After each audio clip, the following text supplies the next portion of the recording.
On ment aux travailleurs, pas par erreur, mais par confort idéologique. On leur répète que s'ils galèrent, c'est parce que les ultra-riches ne payent pas assez, que la solution serait simple, prendre encore un peu plus, redistribuer un peu mieux. C'est séduisant, mais ce récit s'effondre dès qu'on regarde les chiffres. La France consacre 57% de son PIB à la dépense publique. Plus de la moitié de la richesse produite passe déjà par l'État. C'est pas un détail, c'est une structure. À ce niveau-là, une question devient incontournable. Si, malgré cette ponction massive, les travailleurs ont toujours le sentiment de payer la note, le problème n'est peut-être plus qui paye, mais bien ce que fait le système avec l'argent qu'il prend. Tu balances un chiffre global pour noyer le poisson. Qui profite vraiment de ce système? Parce que pendant que tu parles de PIB, les services publics se dégradent et les patrimoines explosent. Justement, quand un système capte plus de la moitié de la richesse nationale et que personne n'est capable d'expliquer clairement ce qu'il produit, c'est plus un État protecteur. C'est une boîte noire. Et arrêtons la manipulation.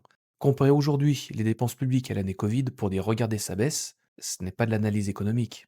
C'est un effet de base utilisé comme argument militant. Hors crise exceptionnelle, la trajectoire est plate. L'État français est déjà au plafond depuis des années. Donc non, on ne parle pas d'un retrait de l'État. On parle d'un État massif qui ne délivre plus les résultats promis. Donc ton problème, ce serait qu'on protège trop? Que la solidarité irait trop loin? Non, mon problème c'est qu'on fait croire que la redistribution forcée serait neutre. Mais la richesse ne tombe pas du ciel. Elle se crée quand quelqu'un investit, prend un risque, immobilise du capital et accepte d'échouer. L'innovation n'est pas une ligne budgétaire, c'est une succession d'erreurs coûteuses. Quand tu taxes toujours plus le capital productif, tu ne punis pas un coffre-fort immobile. Tu détruis l'investissement marginal, l'embauche supplémentaire, le projet qui ne verra jamais le jour. L'État n'alloue pas par efficacité. Il alloue par contrainte politique, par inertie administrative et par arbitrage électoraux. Une mauvaise décision de marché disparaît. Une mauvaise décision publique devient politique pendant 20 ans. Et quand le marché échoue, on fait quoi? On laisse les gens tomber au nom de l'efficacité?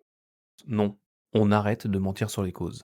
À 57% du PIB public, si les travailleurs souffrent encore, c'est plus un problème de riches qui payent pas assez. C'est un échec structurel de l'allocation étatique. Limiter l'État à l'hyper-régalien, c'est pas de l'abandon.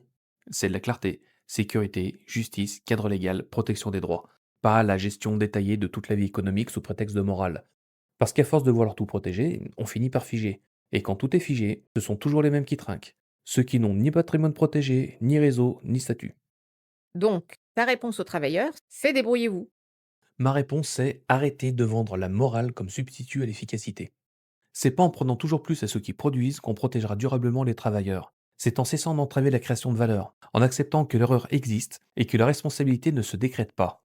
Le reste, ce sont des slogans confortables. Et les slogans ne payent ni les salaires, ni l'innovation, ni l'avenir.